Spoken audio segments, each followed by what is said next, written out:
Ladies and gentlemen, Bill Jordan here, another edition with Art with Bill.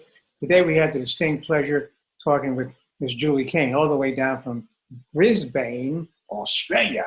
How you doing, Julie? What's going on today? I'm doing well. I'm just getting some work together for a market and then the Rotary show next month. So now, what is the market? Tell us about that. What is that? So the market's run by a local artist for the Brisbane Southside artists, so artists in the south of the river in Brisbane.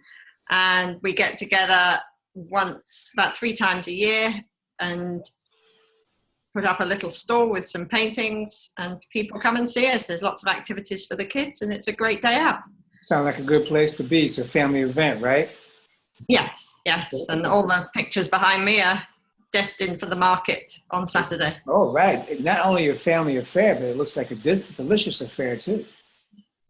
Hopefully. So tell us a little bit about yourself, Julie. I know you spoke before another episode, but for this particular episode, I wanted people to know, a little bit about you. You're originally from the UK, is that right? From England? I grew up in Essex, which is a county just northeast of London, where I was privileged enough to grow up on a farm.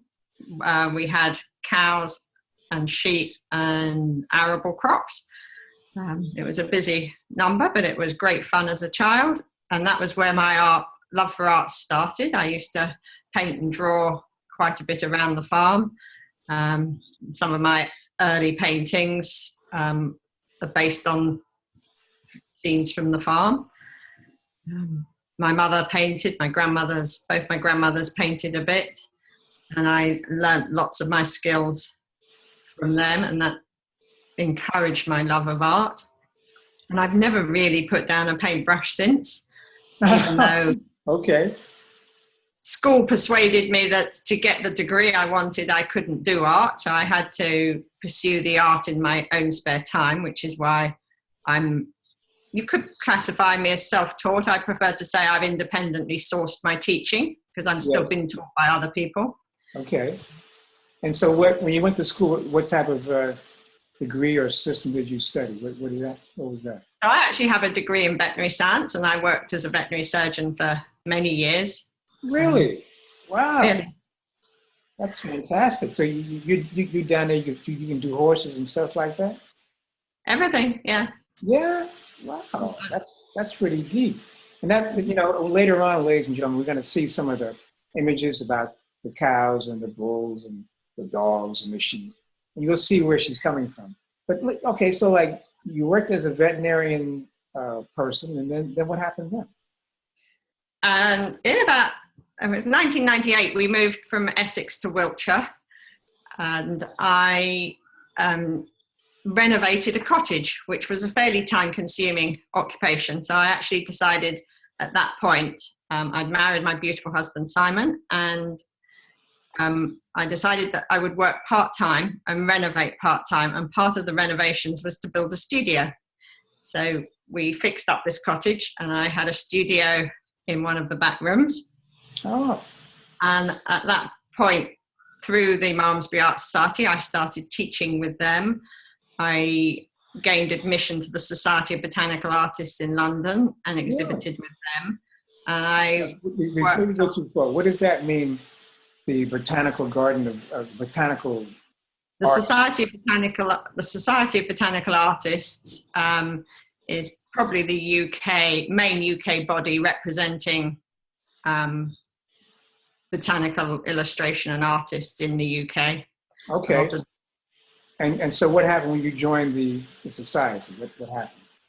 I had to apply over a 2 or 3 year period and get enough suitable quality works accepted. It's quite a high bar to get into that. And then that meant I could exhibit with them in their annual London exhibition. Which was, it's quite posh, right? Quite prestigious at the time, yeah. Excuse me. Okay, Miss Julie, go ahead. So now you're exhibiting with the botanical people, left the farm, you did your cottage. What happened? We I then basically continued in a semi-professional line in the UK. I did a foundation course with Trevor Waugh, who's a well-known English artist of an impressionist. He paints in an impressionist style.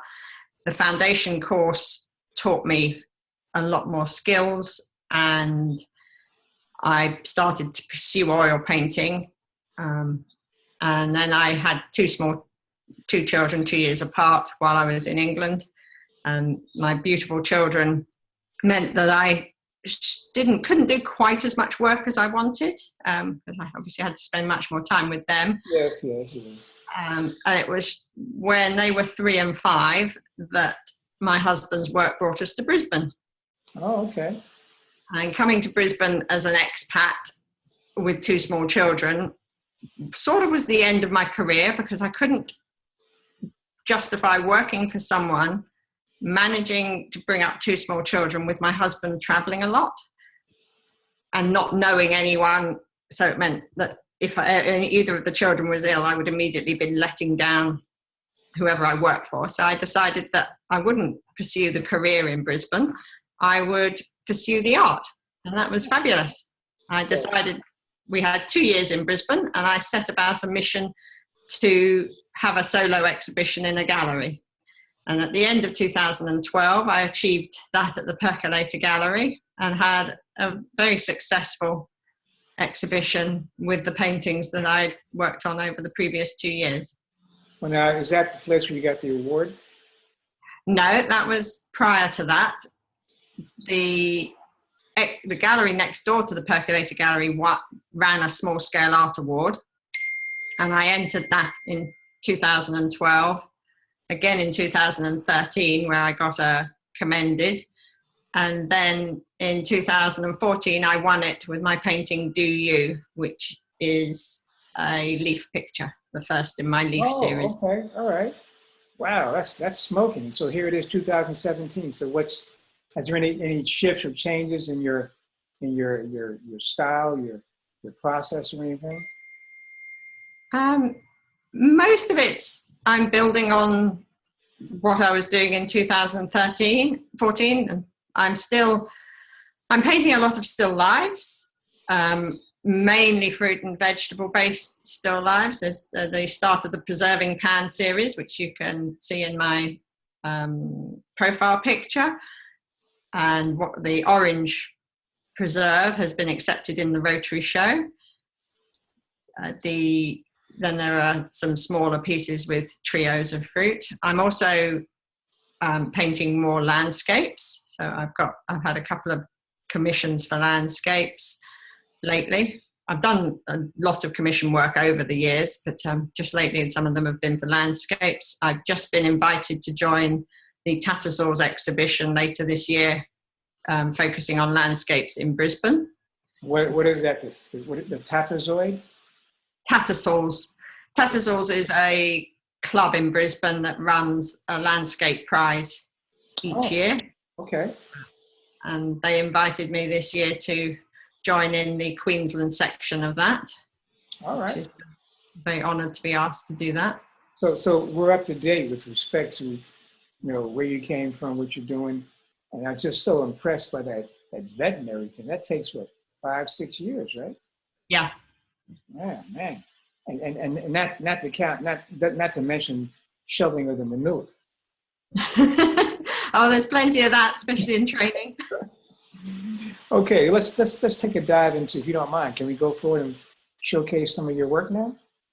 Yeah. All right. This must be the prize bull, right? It is. This is William, and he belonged to the cottage I renovated. The postman used to chat to me about my art, and the bull belonged to his parents-in-law. Oh, okay. And his wife asked me to paint the bull, who was getting older by then, and they thought they might lose him soon, so they wanted a portrait of him. So that is William. That's William. Bull William. Yes. It's very interesting, very, very captivating. Yes, I did a number of pet portraits for people.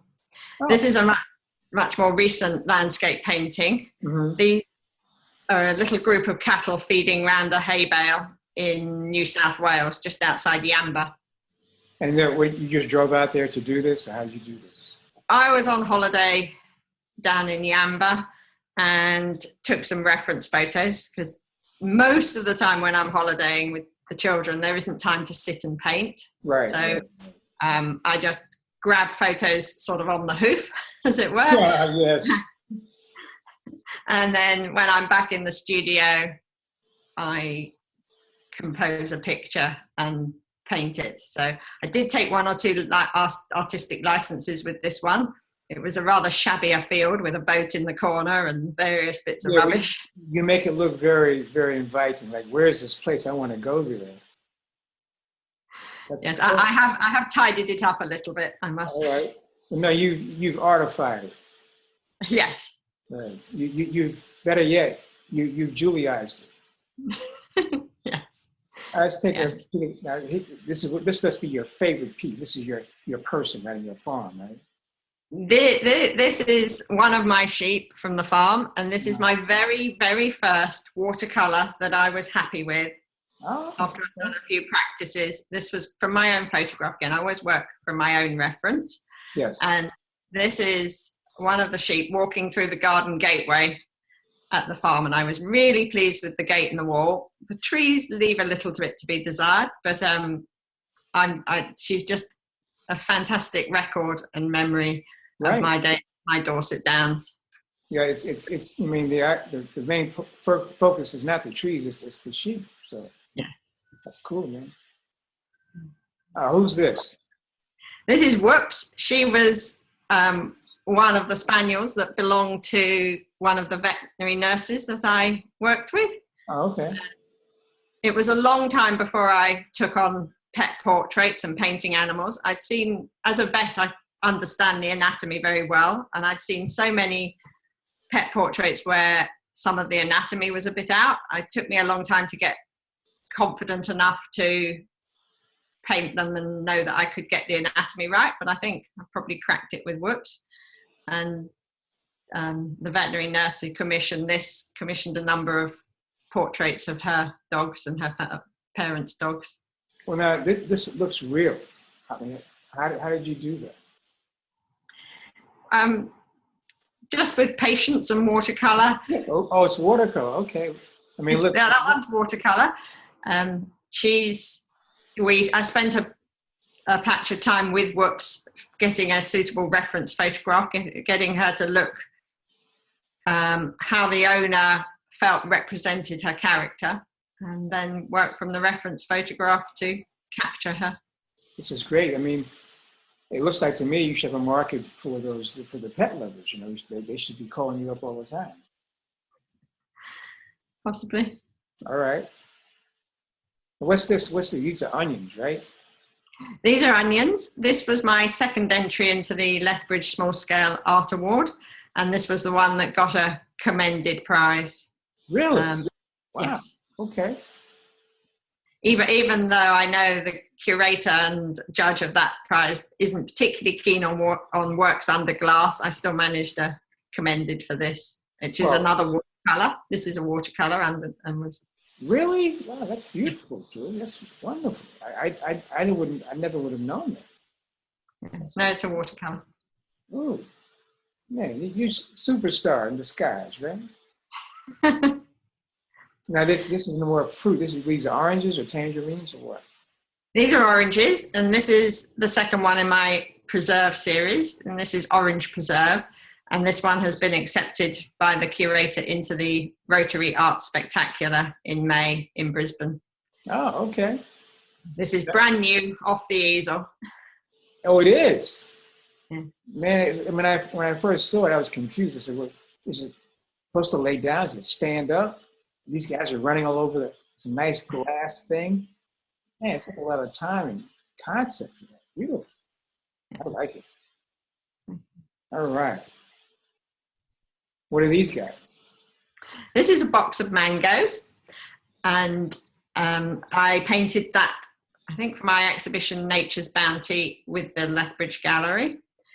And I also entered it into the still life class at the Ekka, and it won the still life class at the Ekka. The Ekka is the Brisbane, Queensland Royal Agricultural Show, and they have a large fine art section in there.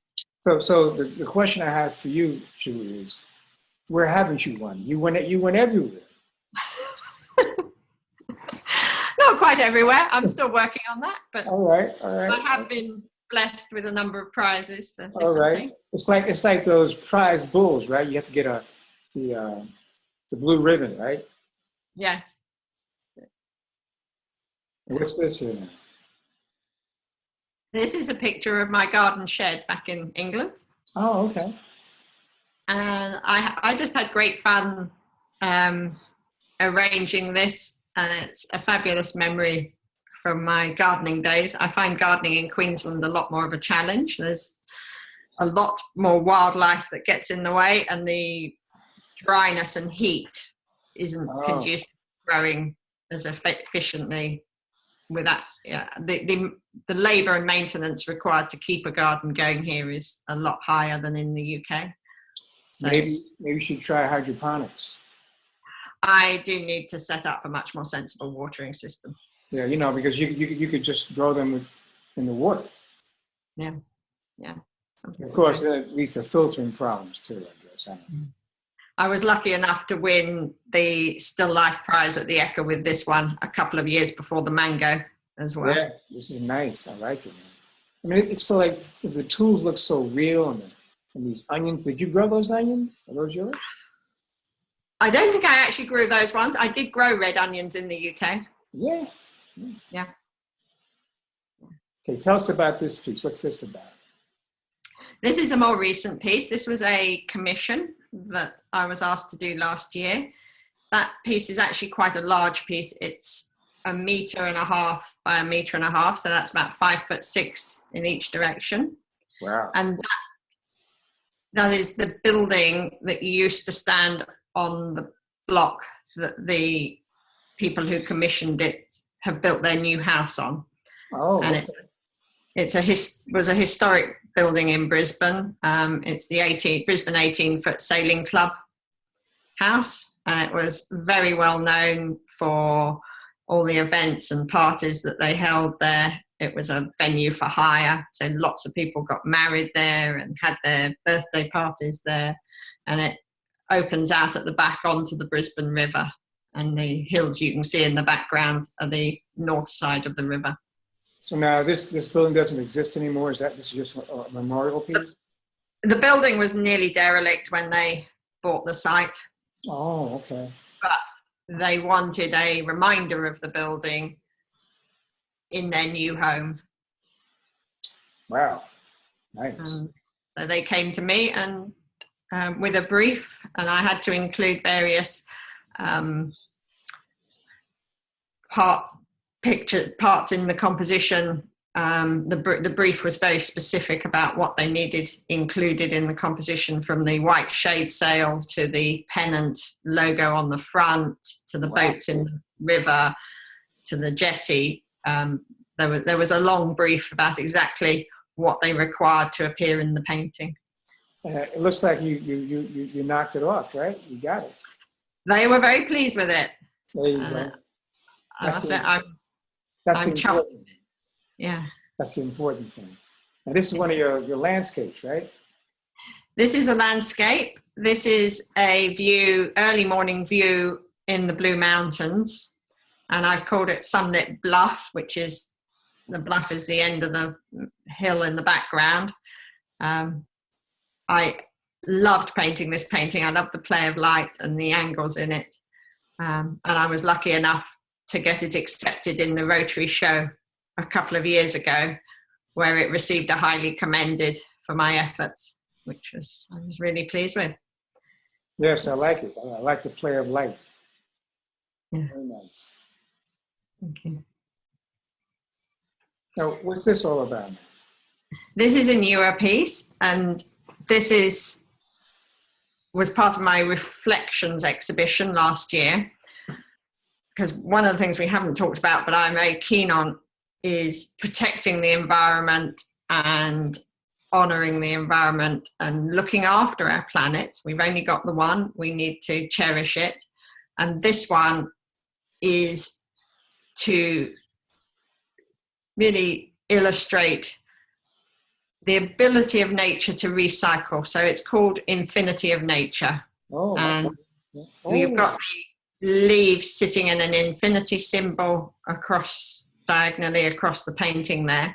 And that is to demonstrate that nature is infinitely recycles and reuses all its nutrients. So everything that grows, when it dies, it decomposes and the nutrients go back into the soil and are reused for the next plant. The chain of life, the plants feed the animals, then the animals work up through the food chain. And even when they decompose, all the nutrients go back into the soil and feed the plants, and the cycle starts again. And this has been going on since time began. And hopefully will continue as long as the human race doesn't destroy too much. Yeah, well, that's a topic. That's another discussion because, like, yeah, that's a big subject. Yeah, I'm happy that you're at least talking about it so we can raise the consciousness of people. Yeah. And this is part of the same series? This was the first one in the series, and this one again is about recycling, reducing, reusing, and in the top left-hand, towards the top left-hand corner, you'll see there's a small tree growing, and hidden in amongst the leaves are three words, the words recycle, reduce, and reuse. Hidden amongst the leaves lay out the words, which you can see if you look for them. Recycle is along the bottom, yes. Reduce up the right-hand side, and reuse is across the top right-hand side. So you're broadcasting the message. I'm broadcasting the message, and some of the proceeds from my sales go to a couple of charities I support, which are also helping with that message. Outstanding.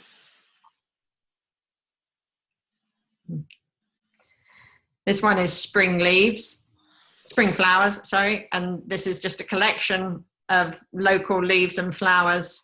So you've got some frangipani flowers, some jacaranda flowers, they're the little purple ones. The frangipanis are the white ones. And the orangey flowers are black bean tree flowers. I mean, they look, now what's the medium here? This is oil paint. They look like they're real, you know what I mean? Cool. That's a lot of my work is very realistic and very detailed. Yes. But that's sort of who I am. Real and detailed. Okay, gotcha. Wow, what's this? Oh gosh, this is a couple of dolphins that I did for my exhibition at the Percolator Gallery when I was first here. It's still in, well, it's in my daughter's collection. She grabbed that as soon as she could. Now, how does this tie into your, you know, this looks like to me this is part of your cause, you know, like environmentalism and stuff like that. Yes, it also is to get people to realize the beauty of the world around us. And these are a couple of dolphins that I'd got a photograph of. And I just love the way they were leaping and happy.